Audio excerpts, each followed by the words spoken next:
제주 빌라델비아 교회입니다. 출애굽기 강의 38번째 시간입니다. 이번 시간에는 출애굽기 8장 20절부터 26절까지 함께 살펴보도록 하겠습니다. 10가지 심판 중에서 이제 네 번째 심판인데요. 파리 심판입니다. 앞선 영상을 통해서 제가 몇 차례 설명을 드렸지만 하나님께서 모세를 통해 바로 왕과 애굽 사람들에게 내리는 그 심판은 어떻게 보면은 심판이 아니라 마치 산상수훈을 통해서 예수님께서 제자들과 이스라엘 백성들에게 구약 내내 선과 악이라고 하는 율법으로 곡해되었던 하나님의 말씀의 진리를 풀어준 것과 마찬가지로, 그래서 너희들은 결코 하나님이 될 수 없다. 너희들은 선악이라고 하는 율법을 가지고 결코 하나님이 될 수 없고 하나님 흉내를 낼 수 없다라고 하는 그런 가르침을 준 것과 마찬가지로 바로라고 하는 나의 겉사람 혹은 애굽 사람이라고 하는 나의 겉사람에게 성령으로 그려지고 있는 모세가 하나님의 보내심을 입고 애굽에 와서 이제까지 자신은 무엇이 선이고 무엇이 악인지 그 차이를 분별할 줄 안다고 여기면서 하나님의 말씀을 율법으로 훔쳐서 세상왕 하나님 흉내를 내고 있었던 바로에게 너는 결코 선악의 율법을 가지고는, 율법의 행위를 통해서는 나처럼 될 수 없다. 너는 결코 나를 흉내낼 수 없다라고 하는 깨달음을 주면서 나라고 하는 겉사람으로서의 바로 왕이 이제까지 오해하고 있었던 동산 중앙에 그 선악과 나무가 생명나무라고 하는 것을 하나씩 풀어서 설명해 주시는, 그래서 결국은 그 선악과 나무를 생명나무라고 하는 진리로 율법의 완성으로 성취시키는, 출애굽시키는 그러한 과정으로 우리가 이해를 하시면 된다고 했습니다. 그래서 그 10가지 심판은 정확하게 뭐랑 연결이 된다고 그랬어요? 십계명하고 연결이 된다고 했어요. 그 네 번째 심판, 파리 심판은 십계명 중에 안식일을 기억하여 거룩히 지켜라 라고 하는 계명과 연결이 됩니다. 한마디로 얘기하면 안식일을 지키라는 얘기죠. 그 안식의 의미가 뭐예요? 그냥 딸랑 주일만, 일요일만 단순하게 일하지 않는 것을 의미하는 게 아니란 말이에요. 그런데 한국 교회도 그렇고 당시에 이스라엘 백성들도 그렇고 그 안식의 의미를 그 정도 수준으로 오해하고 있었단 말이에요. 6일 동안 쭉 일한 다음에 하루 그냥 일하지 않고 쉬는 것, 그리고 예배당에 나가서 예배 드리는 것, 이 정도를 안식으로 착각하고 있었어요. 지금 한국 교회도 마찬가지고. 근데 하나님께서 말씀하시는 그 안식의 의미는 뭐냐면 바로 창조의 완성이에요. 내가 동산 중앙에 있는 그 선악과 나무가 결국은 생명나무였구나 라고 하는 것을 알고 깨달아서 하나님께로부터 생명의 씨앗을 받아서 하나님의 아들로 태어나는 거란 말이에요. 세 번째 성전으로 세워지는 거예요. 다나토스로 온전히 죽어서. 그게 안식이란 말이에요. 그러니까 조금 더 여러분들 입장에서 구체적으로 설명드리자고 하면 선과 악이라고 하는 율법의 행위로부터 완전하게 해방되고 자유로워지는 거예요. 그게 온전한 안식이니까, 쉼이니까. 그죠? 그런데 바로왕 혹은 애굽 사람들은 이제까지 자신이 선악이라고 하는 율법의 왕 노릇을 할 수 있다. 나는 무엇이 선이고 무엇이 악인지 그 차이를 분별할 줄 안다고 여기면서 스스로 왕이 되어 선악을 분별하는 주체라고 여기면서 선악을 열심히 행위로서 행하며 수고하고 무거운 짐을 짊어지고 살고 있었단 말이에요. 그러니까 안식이 없는 거죠. 그냥 끊임없이 수고하고 무거운 짐을 짊어지고 썩을 양식을 위해 일하며 땅을 경작하는 거예요. 안식이 없는 삶. 그런데 그 삶이 누구와 마치 같은 거냐면 파리와 같은 거다라고 하나님께서 메시지를 주기 위해 파리 지금 재앙을 심판을 주신 거란 말이에요. 바로야, 애굽아, 애굽 사람들아, 너희가 이전까지 선악을 분별할 줄 안다고 여기면서 너희 보기에 옳은 대로 멋대로 소견대로 선과 악을 규정하고 정의해서 그걸 행위로서 행하며 니들이 하나님이라고 그렇게 왕노릇하고 있었지만 내 흉내를 내고 있었지만 너네들의 그런 모습은 결코 쉼이 없는 그냥 하찮은 아무것도 아닌 파리와 같은 그런 존재일 뿐이야. 너희가 선과 악이라고 하는 율법에 매여 있으면 나처럼 되는 것이 아니라 너희는 그저 파리에 불과해. 파리 목숨. 파리 목숨은 영원하지 않은 거잖아요. 하찮은 거잖아요. 그죠? 그것을 메시지로 지금 바로 왕과 애국 사람들에게 주시기 위해서 지금 파리 심판을 행하시는 거예요. 그렇게 여러분들이 출애굽기 8장 20절부터 그 이해를 하시면 됩니다. 한번 살펴보도록 하겠습니다.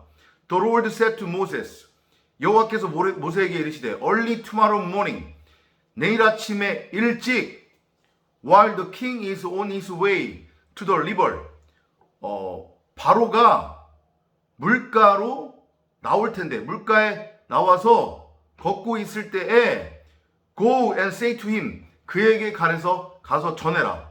그러니까 하필이면 지금 보면 계속 내일 아침에 바로한테 가다라는 얘기가 나와요. 이 지금 10가지 재앙을 보면은, 그죠? 이것이 의미하는 게 뭐라고 했어요? 그 창조의 과정 속에서의 하루를 뜻하는 거라고 했잖아요. 그죠? 첫날, 이튿날, 그 다음에 마지막 날, 3일길을 계속해서 하나님께서 메시지를 주고 계시는 거예요. 그 3일길로 너희들은 완성이 되어야 된다. 너희들이라고 하는 그 바로의 그 겉사람을 내가 3일길로 완성시킬 거야. 그렇게 다나타스로 죽여서 내 아들로 그렇게 내가 낳을 거야. 이 메시지의 의미로서 지금 내일 아침이 나오는 거예요. 하루가 또 지난 거니까. 그죠? 그리고 하필이면 바로가 강가를 걸을 거라고 한단 말이에요. 이게 뭐라고 했어요? 의미하는 게 마치 여인이 물을 찾아서 물을 기르기 위해 우물가에 나온 것과 마찬가지라고 했잖아요. 그죠? 그렇게 우물가에 나왔을 때에 진짜 누구를 만나요? 진짜 생수를 만나는 거예요. 그리스도. 그러니까 지금 그 그림이 정확하게 똑같이 그려지고 있는 거예요. 강가, 나일 강가가 의미하는 게 뭐라고 했어요? 그게 우물이란 말이에요. 하나님의 결국 말씀이에요. 근데 바로에게는 여전히 그 하나님의 말씀 나일강이 선과 악이라고 하는 율법으로 곡해된 거란 말이에요. 근데 그게 진짜 생수예요. 그렇기 때문에 거기로 누가 나오는 거냐면 그리스도의 모형으로서의 모세가 또 같이 나오는 거예요. 그런데 여전히 바로는 그 나일 강물을 생수로서의 그리스도 곧 모세를 여전히 알아먹지 못하는 거란 말이에요. 근데 어쨌든 그 그림으로 지금 그려지고 있는 거예요.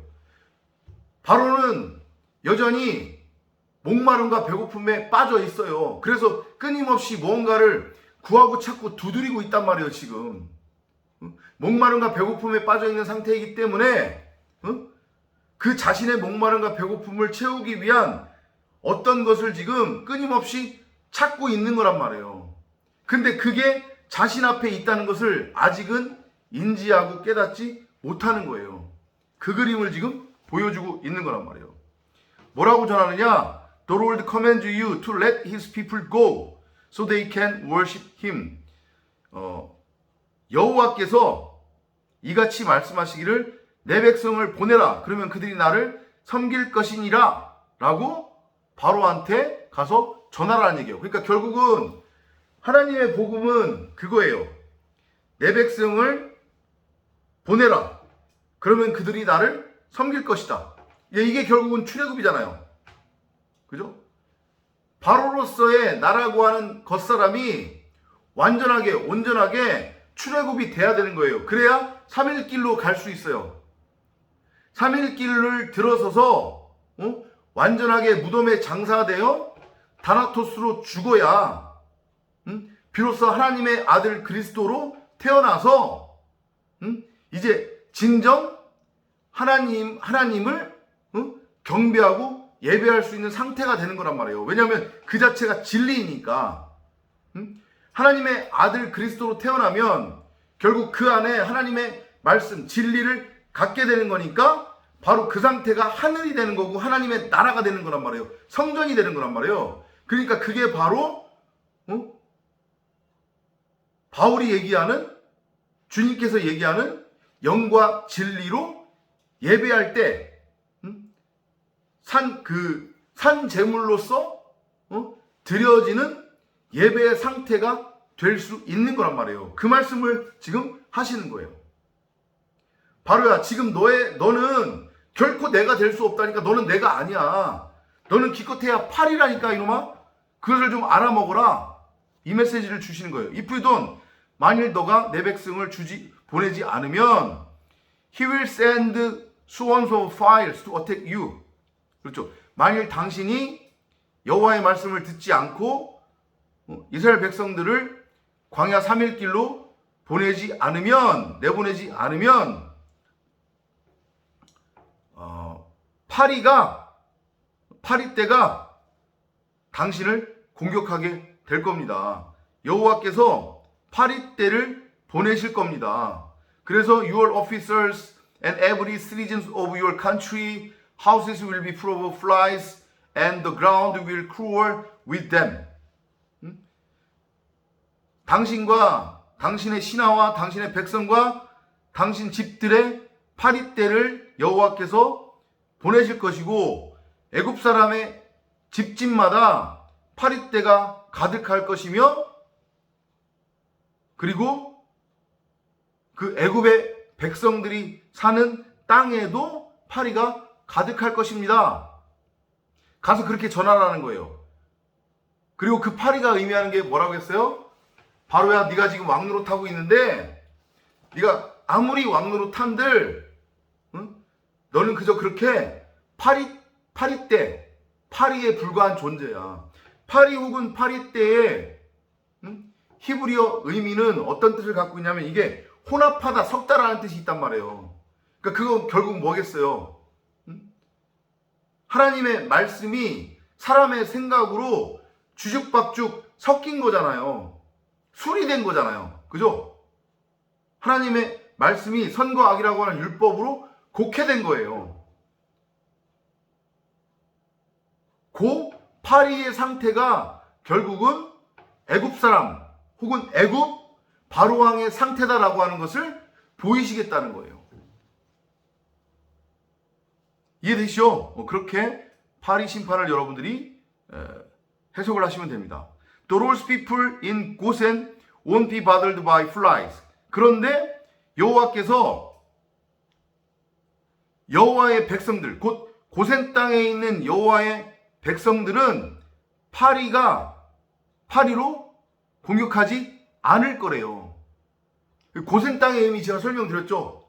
그죠? 그 고센 땅이 결국은 에덴이란 말이에요. 하나님의 나라를 뜻한단 말이에요. 하나님의 말씀을 뜻해요. 고센이라고 하는 그 지명의 의미 자체가 그게 묵별하고도 연결이 된단 말이에요. 하나님의 이름하고도 연결이 되는 거예요. 거룩히 여김을 받는 하나님의 이름, 하늘들, 하나님의 나라를 뜻해요. 그러니까 당연히 그곳에는 진리가 있는 거잖아요. 그죠? 그러니까 그곳에는 파리가 있을 수가 없는 거죠. 왜냐? 고센이라고 하는 그곳은 그곳 자체가 하나님의 나라요, 하나님의 이름이요, 진리의 상태이니까 거기는 율법하고는 상관이 없는 거예요. 그러니까 파리가 그곳에 올 수가 없는 거예요. 이 메시지인 거예요. 그러니까 바로야, 너는 파리에 불과해. 그러니까 너도 진리로 이제 지어져야 돼. 진리로 세워져야 돼, 네가. 응? 그래야 너도 고센 땅이 될 수 있어. 응? 고센 땅이 되어야, 고센 땅은 제가 아까 전에 말씀드렸죠? 거기는 어디라고요? 에덴을 뜻해요. 그리고 그 고센 땅에 있어야 애굽에서 나갈 수 있는 거란 말이에요.